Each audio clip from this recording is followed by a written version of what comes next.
Hello, నేను మీ doctor Shravani, consultant paediatrician, Sri Ramachandra children's and dental hospital, Guntur. ఈరోజు మనం పిల్లల్లో విటమిన్స్, మినరల్స్ ఎలాంటి ఆహార పదార్థాలు ఇవ్వడం వల్ల వాళ్ళకి కరెక్ట్గా అందుతాయో లేదో తెలుసుకుందాం. మనకి విటమిన్స్ అంటే 2 రకాల విటమిన్స్ ఉన్నాయి. Fat soluble vitamins, water soluble vitamins.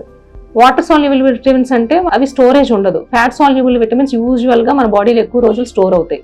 Fat soluble vitamins 4 రకాలు: ADEK. Water soluble vitamins, vitamin B complex, vitamin C.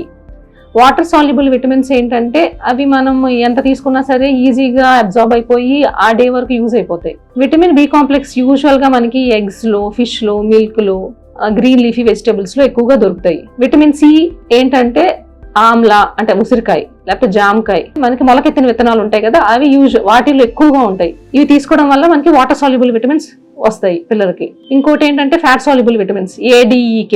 Usual గా ఈ అనేది ఆల్మోస్ట్ అలా అన్ని టైప్స్ ఆఫ్ ఫ్రూట్స్ లో కానీ వెజిటబుల్స్ లో కానీ ఉంటుంది. K అనేది యూజువల్ గా గ్రీన్ లీఫీ వెజిటబుల్స్ లో ఉంటుంది, యాజ్ వెల్ as మీట్ లో ఎక్కువగా ఉంటుంది. అందుకనే వెజిటేరియన్స్ లో మనం ఈ లీఫీ వెజిటబుల్స్ ఎక్కువగా తీసుకోమని చెప్తా ఉంటాం. ఇంకోటి ఏంటంటే ఏ విటమిన్ అనేది యూజువల్ గా మనకి ఏ కాయ అయినా లేకపోతే ఏ వెజిటబుల్ అయినా ఎల్లోగా కానీ గ్రీన్ కానీ ఉంటే దానిలో యూజువల్ గా ఏ విటమిన్ ఎక్కువగా ఉంటుంది. అంటే మనకి పపాయ కానీ, ఆరెంజెస్ కానీ, ఆకుకూరలు, యూజువల్గా పాలకూర, బచ్చల కూర అలాంటి వాటిలో విటమిన్ ఏ ఎక్కువగా ఉంటుంది. ఇంకా క్యారెట్స్ ఒకటి. విటమిన్ డి అనేది మనకి యూజువల్గా ఎగ్స్లో, ఫిష్లో, మీట్, చీజ్, ఇంకా మష్రూమ్స్ వీటిలో ఎక్కువగా దొరుకుతాయి. ఈ పదార్థాలు ఇవ్వడం వల్ల మనకి విటమిన్స్ అనేది పిల్లలకి ఈక్వల్ అమౌంట్స్లో అందుతాయి.